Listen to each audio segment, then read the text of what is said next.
Hey everybody, welcome to BODS Mayhem Hour. I'm your host, John the Bod, aka the Bod Father, and as always, bring you guys awesome interviews. And today it is an honor and privilege to have the vocalist of Dead Horse Trauma, Mr. Eric Davidson, on the line with me right now. We're going to be talking about their new album called Life, and plus they just signed a deal with Orchid, a branch of worldwide distribution. With I should say Sony Entertainment worldwide distribution. So that's pretty awesome. And first off, man, congrats on that, Eric. How's it going? Oh, thank you. It's going great. Glad to have you on the show. Been a fan of Dead Horse Trauma for a while, actually. And what's impressed you the most about making the new album Life? What's caught your eye, if any, about it, man? Oh man, this is kind of a new introduction to our reintroduction to the way we used to do things. Before we kind of, we're writing a lot of songs and we would email them back and forth, everybody would work on their parts, and we got, fairly good at it. When you release 5 albums, you tend to get better at your job, a little bit as far as like, the way we kind of got into like song manufacturing almost, we would all just throw together a lot of stuff, and, it would have feeling behind it, but not like the same kind of feeling you get when you get into a room and you write as a band. So this is kind of us touching back onto our roots, how we wrote our first EP. Instead of writing every individual part, separately, we would take everything into a room and jam it out together and, really farm the music itself for, the emotional cues and things that really, grabbed you. And so this is kind of, our reintroduction of going back to our roots and, putting out something that's more emotionally driven, than kind of the way we're, getting really good at making songs. How was working with producer Rick Lander, who's worked with Flaw on their albums as well? How was working with him, man?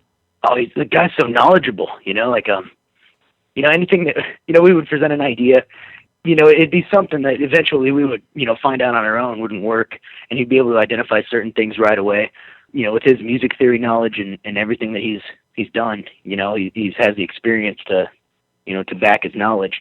And so, you could really go to him to, kind of, music is like a language, and, he could definitely help us, speak in the way that we've wanted to speak, So he pretty much let you guys go on your own way, and then when he needed to step in, he would step in with corrections and things. We worked together with him back and forth. I mean, a lot of it was, we would write some things and kind of work on it, and just, some of it was his idea, some of it was our idea. We weren't, all the songs were written kind of differently. Mm-hmm. And we like to keep songs written that way. It keeps it dynamic, Any songs off the Life album that stand out more to you than any on it, if possibly? Wow, I don't know. Well, it's so new, and these are really the cream of the crop tracks that we've wrote for this album. So right. There aren't any that I don't really like, on this album. It's something that I've listened to compared to our other albums. You would throw them in, and when you're going through the process of the different mixes and everything, you can listen to your album like 1,000 times trying to get the the proper mixes and everything, and sometimes you can get really sick of it after listening to it a whole bunch before it even comes out. With this, it was it's still hard. I still have it in my CD player there. What helps you, Eric, keep your mind fresh and open to lyrics that you've not done before, or just a new way of taking on writing your lyrics, man? That's finding an inspiration from different things, different areas of life. Something that maybe I've experienced that other people haven't experienced, or, really putting yourself in the shoes of somebody that's, experienced something completely different. So that's kind of, the way I try to keep it. People have different personalities. So it's, there's a million personalities out there. And it's a kind of assuming, what you would think a character would take. For you guys, how's it feel to sign a deal with Orchid, a branch of Sony Entertainment, for worldwide distribution of this new album for you guys, man? How's it feel to you all as a band? Oh man, this is kind of an optimal kind of deal for us. So it's basically given us freedom, that we're able to utilize a lot of resources we haven't been able to use before, as an unsigned band. And now we have like, the keys to the company. We can really, work on our brand and, have the backing behind it in order to put ourselves out a lot further. So really it's a feeling of freedom, Didn't this also came about during like a Kickstarter campaign too with you guys? Am I wrong on that, or did I see that correctly? I thought. No, we've had a couple Okay. donation things. We usually run our own donation sites, that kind of thing. We did have a big breakdown for our last tour, and then a little while before that, we ran a donation site for when we totaled out our van and our trailer. Oh, geez. I actually remember that. That wasn't too long ago either. No, it all seems like yesterday. We were up in Washington, and then I just ran into the back of a semi. Damn, man. The semi was pretty empty. We were pretty loaded down, so the semi stopped a lot sooner than we did. Kind of didn't expect it to stop so fast. And I've seen so many bands locally and nationally that travel on their own, and so many shitwipes out there will steal their stuff. And that makes me so mad. I mean, it's happened to Boba Flex. Just happened to Michael Graves. You guys work your ass off, and for somebody to do this, that's hitting low for me. I mean, I just support all you guys a lot, and I know what you go through. So, yeah, nobody likes a thief, and we tend to, I have to sleep with a machete underneath my bed just in case I hear some crazy noises or something. We usually sleep inside of our trailer, inside of our bunk and stuff, just in case we hear any kind of noises. Yeah. A while ago on our last tour, we were sleeping at a truck stop, and then just boom, like all of us have kind of like a little form of PTSD from that accident we had. Sure. So that was kind of like reliving the moment instantly when in my sleep. I woke up with a big jostle, so it put me right back in that accident kind of feeling. My adrenaline was pumping, but we just got hit in our sleep. There's a flatbed trailer just came by and just basically brushed us, but almost, it shook the whole van. It was pretty crazy. When that happened, we ended up having to hop out and stuff and hop out in the middle of the night. But usually we're pretty when we're out in faraway places, we're usually pretty in tune to weird noises and things happening around the van. In your own opinion, man, what do you hope the fans take away from the new album Life once they start to digest this, Eric? Oh, man. There's so much on this album that, a lot of people can identify with. Some people can't, but there's, something on this album that, we feel is going to touch you, in a way. So, really just hope people dig it. I hope people enjoy it as much as we enjoyed writing it, which if it's only half that, then it should do pretty well. What can fans expect at a show from the Mighty Dead Horse Trauma once they come out and see you guys live? What are they going to get, man? Oh, man. We give a complete VIP experience. We're not the kind of guys that hang out in the van. We hang out with everybody. We get to know them. We like meeting people and hanging out and on the road. People pay admission to come see us and stuff. So we like to give them the show that they like. We give our all up on the stage. All of us kind of have this agreement, like we're going to play this last show. That if this is the last show we've ever played, this is the one we're going to be known as.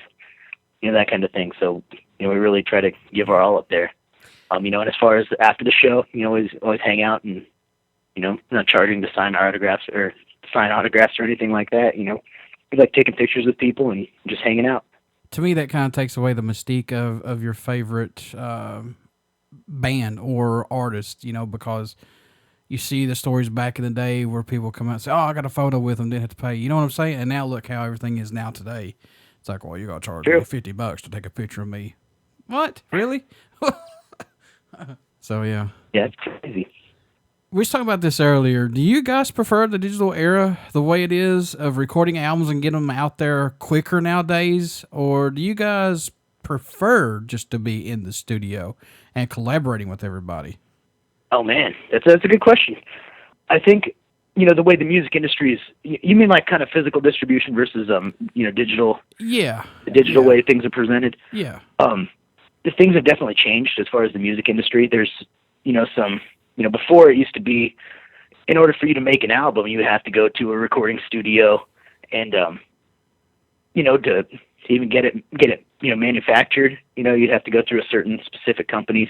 It was definitely like there's definitely a lot more difficulty in accomplishing something like that. And right now you can go out there, bang some pots and pans together, make it into an album, and throw it out there for anybody to download off iTunes. True. So it definitely like blurred the line as far as what you can put out there.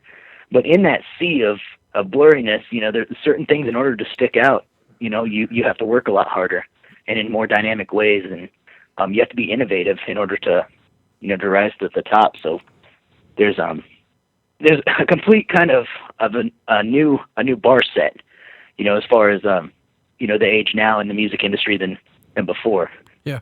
I hear so many artists say, well, we want to be in the studio and collaborate. And I agree. I think a band should, but I hear the vice versa of it saying, well, we don't have much time together. We don't get to we got people living on the East Coast, West Coast, so they have to do it that way. So I see that. Plus, I see a lot of bands too, Eric, and you see this just as well as I do, man. They're going the Kickstarter route. They're doing that instead of actually getting a producer and things like that. They're doing it actually on their own. So, like you said, man, things have changed. The game has stepped up pretty much. Oh yeah, definitely.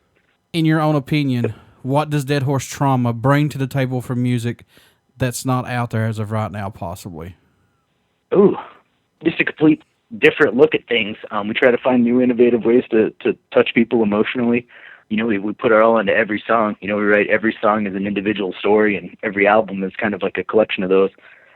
So, it's, right, music has been around since the beginning. It's basically making music and trying to touch people emotionally. Everything's been done before. We try to do things in a way that we can only find hasn't been done yet. What made you want to become a musician? What was that spark for you that said, that's what I want to do? Well, I think it was back in kindergarten.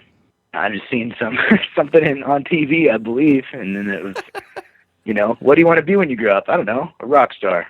And so I have like a little, thing from kindergarten that, so drew me up on the stage and hanging out. I was playing guitar at the time. I didn't know that I didn't want to be a guitarist. That's awesome. That's still an awesome story, though, regardless. What's been your best moment that stands out to you more than anything, being with Dead Horse Trauma, other being a show or on tour with a band that you never thought would happen? What's been your favorite moment so far, dude? If you can think of any. I could think of all of them. Like there's no specific moment. Everything's been a next step in the process, Yeah. So there was our first fan on MySpace a long time ago. There was, the first time a fan had wrote a letter to me to say, hey, I did these songs. There's the work, I had to work for years just to get the lineup, just to get the band's members, to join up with me and that all believe the same thing, so that each individual success there was, another one of those moments, and they just keep happening up until the point where, we have our first tour, and then we, the fact that we took off on our first tour, and then when we came back, we completed our first tour, that kind of stuff, it really spells it out. But there's never been like a moment where you're like, wow, we've done it, because it's just a constant stream of those moments. You just have to keep going. There's parts that are really horrible, like a car accident, having to cancel a show, something like that. There's a lot of bad things that happen, but you have to just get back up 8 times when you get knocked down 7, that kind of thing. Oh, you got several albums that's out before this one, but and I'm sure you guys get this, but what's it mean to you when you receive an email from a fan or prior to your shows or after your shows? They come in to tell you, they say, hey, man, look, your music has pulled us to a bad experience. It's gave me inspiration to overcome obstacles, or it's just made me relax and escape the everyday bullshit that we go through. What's that mean to you guys personally? Oh, man, yeah, there's one I can think of specifically, Kokomo, Indiana. A guy's mom, he just found out that his mom was terminal. She wanted him to go out and do something because it was just like a week before that. So the entire week he's just been, down on himself. And I remember him coming up, just like, hey, and he gave me a hug and, just explained that, a week ago I, figured out I was going to lose my mom, and it was crazy. So he's been spending every moment that he can with his mom, and his mom finally convinced him, like, no, you need to go out and do something, This isn't, the way I want to spend our last moments together is you just sulking, I want to see you live. And so he found a show, just randomly came out and saw us, and he said that it was, because 30 minutes, for that 30 minutes that we're on stage, he got to get away and just like forget everything. And, he got to be a part of the music as opposed to thinking about his own life. And, that kind of meant a whole lot to me. It was, one of the really big moments that stuck out as far as that kind of situation. But, as far as what I feel during that, it feels like, the ultimate sense of satisfaction. Somebody actually identifies with their music and, was able to escape. So he just randomly came out to a show and said, I'm just going to go out to this show and see these guys play. That's yeah. Never heard of us. Never heard of. We were on tour with Straight Line Stitch at the time. Yeah, he just came up right after that. It was pretty intense. Dude. That's even got me thinking. Wow, that's see the voice of music, my friend. That's all it takes. I lost my dad. I think 18. It'll be 18 years this November coming up, or 19. So yeah, music can be therapy for folks. So as a fan, thank you guys for what you do, Eric. I truly appreciate it as a fan first and foremost. Thank you for digging it. How can folks stay in touch with you guys? Buy some merchandise, buy this new album. How can they do that, man? DHTtour.com. We have a new website at deadhorsetrauma.com. You can check that out. Our brand new CD, we're doing pre-orders right now, so it's at newdht.com. But deadhorsetrauma.com is pretty much the hub for all that stuff. So if you go visit the website or Facebook, you just Google us, you'll find everything there. There's a couple ticket sites that popped up. We just noticed last night, we have a hometown show here. We're selling tickets for about $10 a piece. And they're up there marking up our tickets to upwards of $540 and then selling them to people. I saw that today, and I saw one was going $450. I said, I wonder if they know anything about this, because that's crazy. Yeah, I called them yesterday. I had to sit on hold. I was about 25 minutes on hold. But I got through to somebody, and they basically just said, well, it's legal, we can, they're just preying on people, Wow. That'll accidentally buy a ticket for really expensive. Yeah, I saw that, and that ticked me off, because I was like, I know this band don't do this. It's not the band, it's whoever these people are that's doing this. Well, it's through the venue. They have a ticket agency called Ticketfly, and Ticketfly makes an alliance with these, websites. Mm-hmm. So, I've seen two different ones pop up so far. For that same specific thing, but they just mark up tickets. They don't even buy the tickets yet. So, one thing would be if somebody were to buy a ticket and the show's sold out, they'd probably just take your money. So we're not exactly sure on that, but I know that they don't have the tickets spoken for. Wow, folks, these guys are good folks. Dead Horse Trauma, believe those guys. Don't fool with them others. Don't go that route. Eric's good people, so trust me. Thank you. Hey man, before I let you go, you care to do a promo for my show? I'd love to. This is Eric Davidson from Dead Horse Trauma, and you're listening to BODS Mayhem Hour. Everybody stick around. We got some music coming up, and you only hear these interviews right here on BODS Mayhem Hour and Uber City Radio. Thanks, Eric. Hey, thank you.